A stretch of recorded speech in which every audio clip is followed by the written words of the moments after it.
ನಾಯಕರು, ಪದಾಧಿಕಾರಿಗಳು, ಕಾರ್ಯದರ್ಶಿಗಳು ಎಲ್ಲರೂ ಬಂದಿದ್ದಾರೆ. ಎಲ್ಲರೂ ಧನ್ಯವಾದಗಳು. ಇವತ್ತು ಸೇರಿದ ಉದ್ದೇಶ ಏನಂದರೆ, ಮುಂದೆ ಮುಂಬರುವ ಚುನಾವಣೆಗಳು ಹತ್ರ ಬರ್ತಿದೆ. ಅದಕ್ಕೆ ನಾವು ಹೇಗೆ ಕಾರ್ಯಸಿದ್ಧತೆಗಳನ್ನು ಮಾಡ್ಕೋಬೇಕು, ಮತ್ತು ಪಕ್ಷವನ್ನು ಬಲಪಡಿಸಬೇಕು, ಸಂಘಟನೆ ಮಾಡಬೇಕು ಅನ್ನೋ ಬಗ್ಗೆ ಎಲ್ಲ ಸೇರಿ ಮಾತಾಡೋಣ ಅಂತ ಅಂದ್ಬಿಟ್ಟು ಈ ಸಭೆಯನ್ನು ಕರೆದಿದ್ದೀನಿ. ಮುಂದೆ ಪ್ರತಿಯೊಂದು ವಾರಕ್ಕೊಂದು ದಿನ ಏನಾದರೂ ಒಂದು ಕಾರ್ಯಕ್ರಮ ಇಟ್ಕೊಂಡು ಪ್ರತಿಯೊಂದು ಗ್ರಾಮಗಳಿಗೂ ಭೇಟಿ ನೀಡಬೇಕು ಅಂತ ಅಂದ್ಬಿಟ್ಟು ಕಾರ್ಯಕ್ರಮಗಳನ್ನ ಹಮ್ಮಿಕೋಬೇಕು ಅಂತ ಯೋಚನೆ ಮಾಡ್ಕೊಂಡಿದ್ದೀವಿ. ಅದಕ್ಕೆ ನಿಮ್ಮ ಸಹಕಾರ ಇರ್ತದೆ. ನಿಮ್ಮ ಸಹಕಾರಗಳು ನನಗೆ ವಾರದ ಒಂದಿನ ಆಯಿತು, ಬರ್ತೀವಿ. ಎಷ್ಟು ಒಂದು ವಾರದ ಒಂದಿನ ಯಾವ ಕೆಲಸನೂ ಅದು ಕೆಲಸ ನನಗೆ ಯಾವ ಕೆಲಸನೂ ಇಲ್ಲ. ಸಮಾಜ ಸೇವೆ ಮಾಡೋದು ಬರ್ತೀವಿ. ಕಾರ್ಯಕ್ರಮವನ್ನು ಮಾಡಿ ಪ್ರತಿ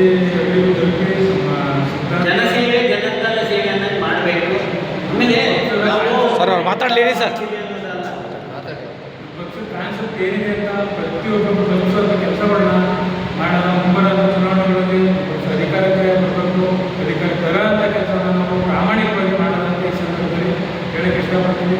ಇವೆಲ್ಲ ನಿಮ್ಮೆಲ್ಲರೂ ಸಪೋರ್ಟ್ ಇರಬೇಕು. ಇವತ್ತು ಏನೋ ಒಂದು 7-8 ಜನ ಬಂದಿದ್ದೀವಿ. ನೆಕ್ಸ್ಟ್ ಮೀಟಿಂಗ್ಗೆ 50 ಕೂತ್ಕೋಬೇಕು. ಆ ಥರ ಎಲ್ಲರೂ ಕೆಲಸ ಮಾಡೋಣ. ಒಳ್ಳೆ ರೀತಿಯಲ್ಲಿ ಸಮಾಜ ಮಾಡೋಣ, ಪಕ್ಷ ಸಂಘಟನೆ ಮಾಡೋಣ.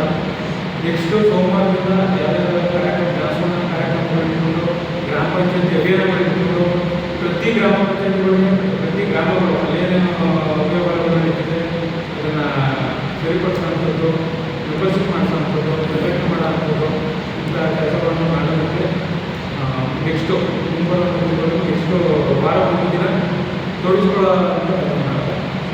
ಇದಕ್ಕೆಲ್ಲ ನಿಮ್ಮ ಅಭಿಪ್ರಾಯ ಏನಂತೀರಿ? ನನಗೆ ಒಳ್ಳೆ ನಿಮ್ಮ ಅಭಿಪ್ರಾಯ ಏನು? ನಾವು ಮಾಡೇ ಮಾಡ್ತೀವಿ. ನೀವು ಹೇಳಿದ್ರೆ ನಿಮ್ಮ ಒಬ್ಬರಿಗೋಸ್ಕರ ಎಲ್ಲ ಇಲ್ಲ, ಒಳ್ಳೆಯದಾದ ಸಂದೇಶ ಕೊಡ್ತೀವಿ. ನಿಮ್ಮ ಜೊತೆ ನಾವು ಎಗಳು ಕೊಟ್ಟು ಯಾವುದೇ ಕಷ್ಟದಲ್ಲಿ ಸುಖದಲ್ಲಿ ಪಾಲ್ಗೊಳ್ತೀವಿ ಅಷ್ಟು ಹೇಳಕ್ಕೆ.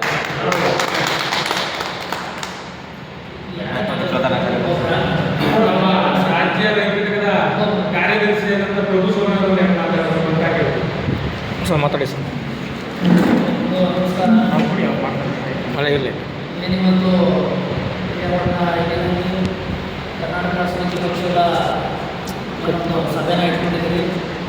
ಈ ಸಭೆಗೆ ಮೈಸೂರು ಜಿಲ್ಲಾ ಉಪಾಧ್ಯಕ್ಷರು ರೇವಣ್ಣ ಮತ್ತು ಮೈಸೂರು ಜಿಲ್ಲಾ ಪ್ರಧಾನ ಕಾರ್ಯದರ್ಶಿ